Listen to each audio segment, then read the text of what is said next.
Perfect Balance Healthcare presents Lick, Stick, and More with your host, Dr. Nandita Koodie. Join me to explore the minds of thought leaders as they share golden nuggets on the impact of faith integration in practice, professional development tips, and innovative solutions to bring you beyond ordinary healthcare.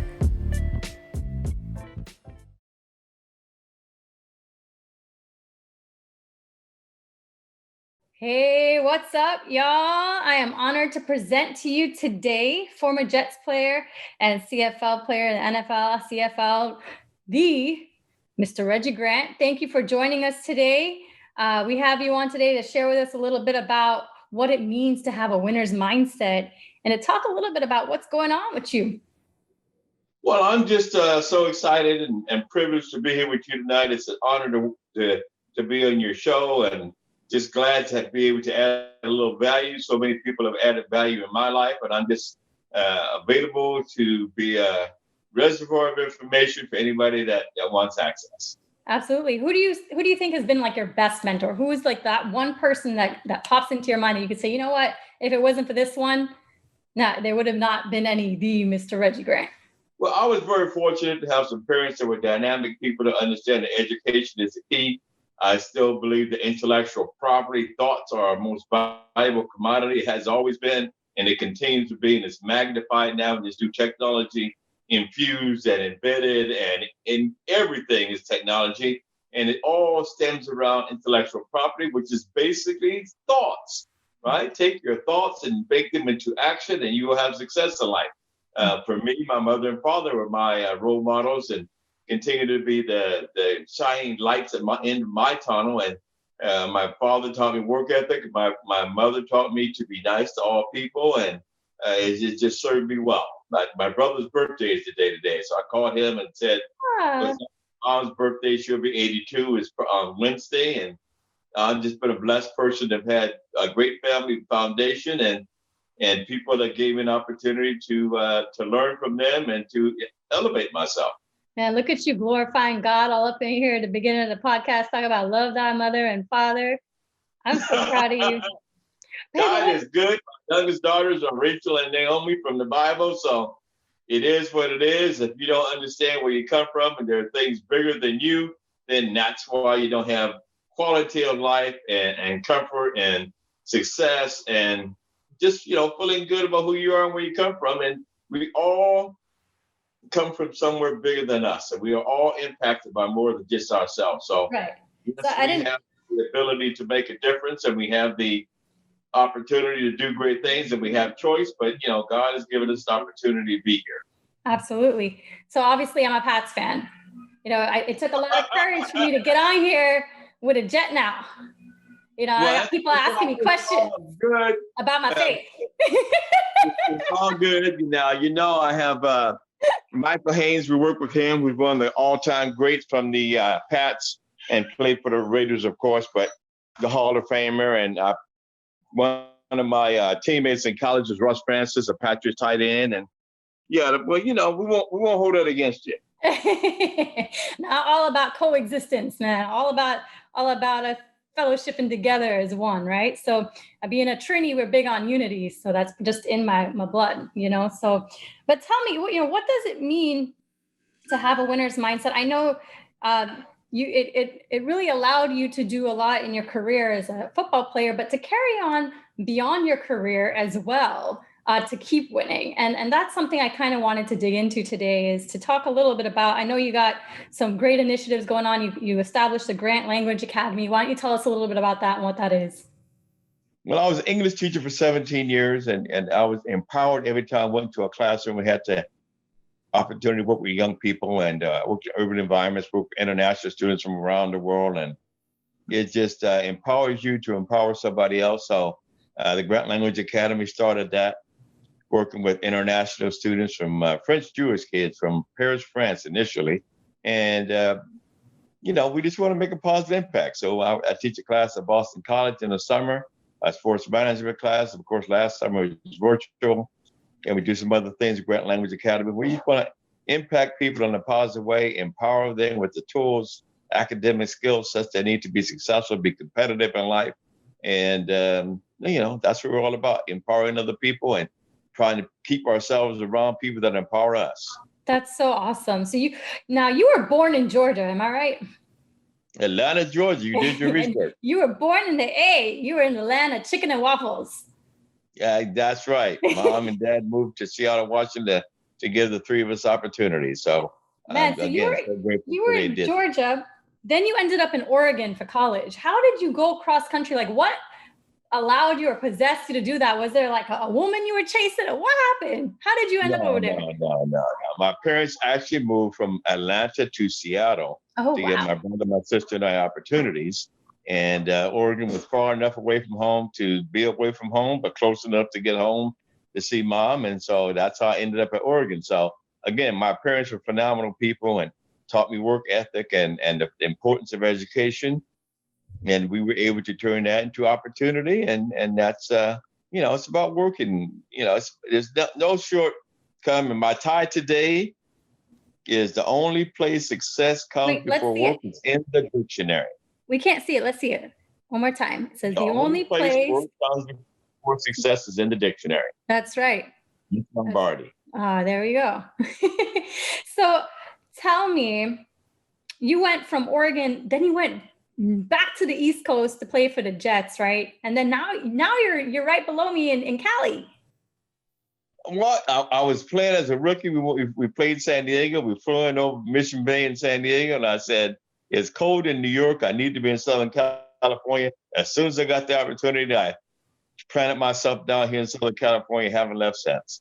Man, you loving you some burritos down here? More importantly, it's just about the quality of life. Mild weather doesn't impact your life, not like on the East Coast. And that's right. Even in the Northwest, where it rains 250 days a year in Oregon. And, having earned my way through college playing football, it was great to be here where the sun is out most of the time. Yeah, I actually went to San Diego a couple of years ago. It was beautiful. They don't even allow billboards in their city. It's super clean. I mean, the airport's like right there. Quality of life. San Diego's a great place. But I am happy to be living in Los Angeles, California, home of champions. LA, my best friends in LA.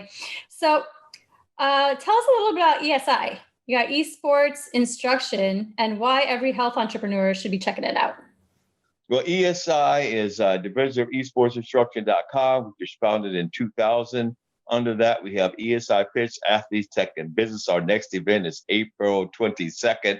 We actually will be featuring Devere Posey, current CFL and NFL player who played 10 years in the NFL and CFL, MVP of the Grey Cup in 2017.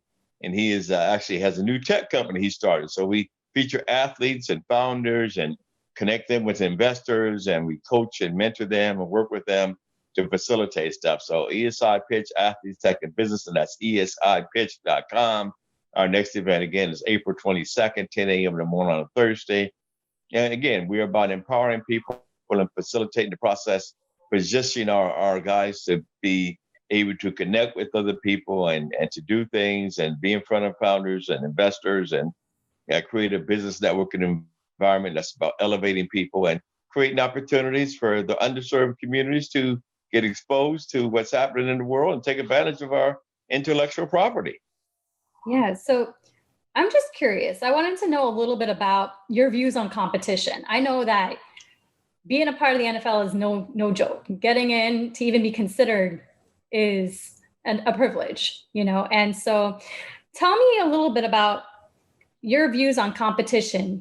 As a pharmacist, back in my day, getting into pharmacy school was extremely competitive, but I really didn't find myself comparing myself to other people. I really was just focused in on what was it that my passion was and how to really niche into something that I can be proud of and actually do the best work I can. So tell me a little bit about what your viewpoint was with regard to the competitive aspect of getting into and maintaining. Well, this is America. It's always about competition, but you have to be invested in you and put in the work. It's all about putting in the work.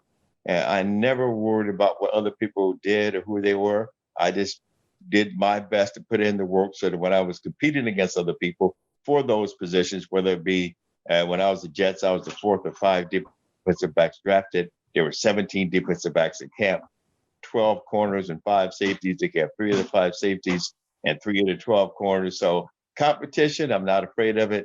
And competition, you have to just embrace the process. But more importantly, you have to just be you, right? Invest your time, energy, effort, and being the best you. And then you don't have to worry about the competition. Right. So it's just about being the best person that you can be. Invest your time, energy, and effort. Surround yourself with people that empower you and elevate you. And, of course, you want to elevate other people as well. Absolutely. Yeah. So, what are your thoughts on football with regard to idolatry?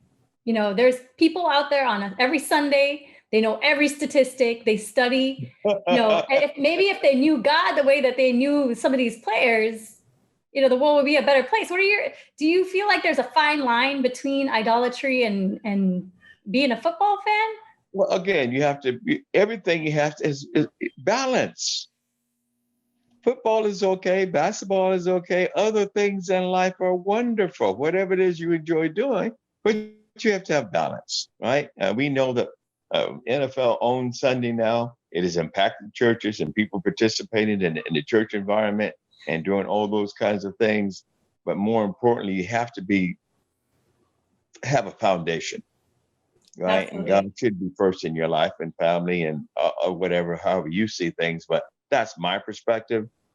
Football was my vehicle to pay for my college education. Football was an opportunity for me to be exposed and get to do some things in life. Football was not who Reginald Grant was, and it was just part of who I am as a person. It wasn't me. Mm-hmm. Yeah. So I think, yes, people do get too carried away, but yeah, and they are fanatical about their team and their whether it be their professional team or their collegiate team or high school or whatever. But you just have to keep things in balance and keep it in perspective. Again, Absolutely. God is important for me. I've served on the General Commission United Methodist Men's Board for the last 9 years. This is my last few months on that. So, I've had opportunity to be around some dynamic people that elevated me, and I'm just happy to be part of the process. And hopefully that elevates some other people. Yeah. So how important is faith with regard to leadership and success? Again, faith should be the cornerstone of everything you do, right? If you have to do things ethically, you have to do things that are morally correct, and all of that starts from wherever your center point, and your center point should be God. That's just my humble opinion.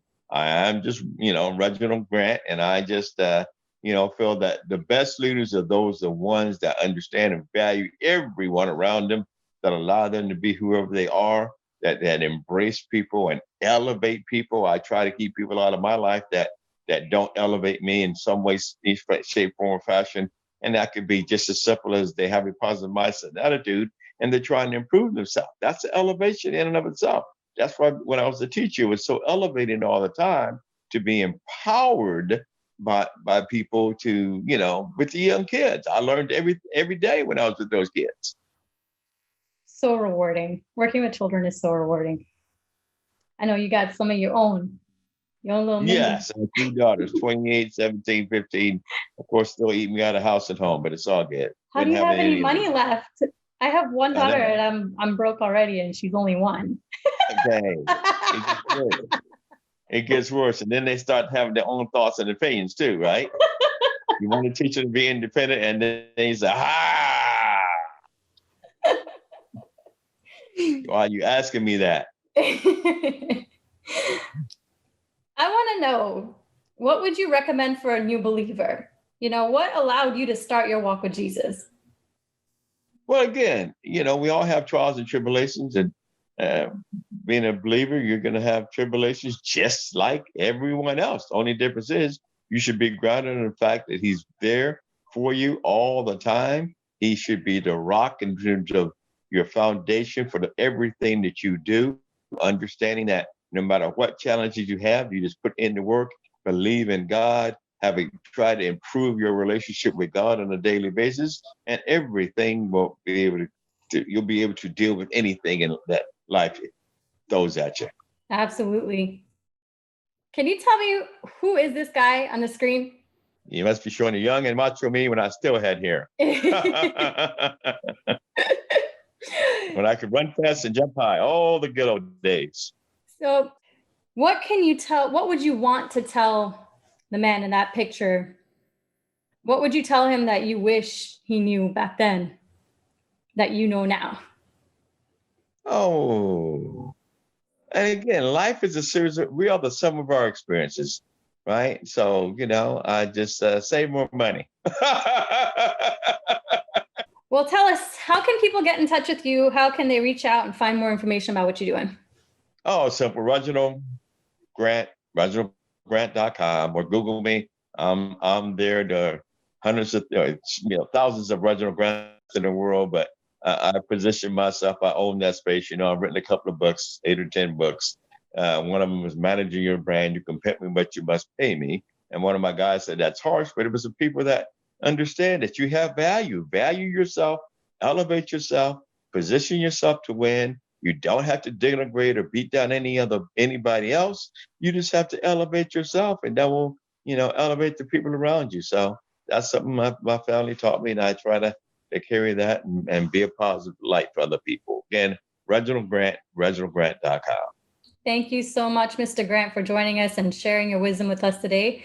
I hope you take care, stay safe, and we'll see you around.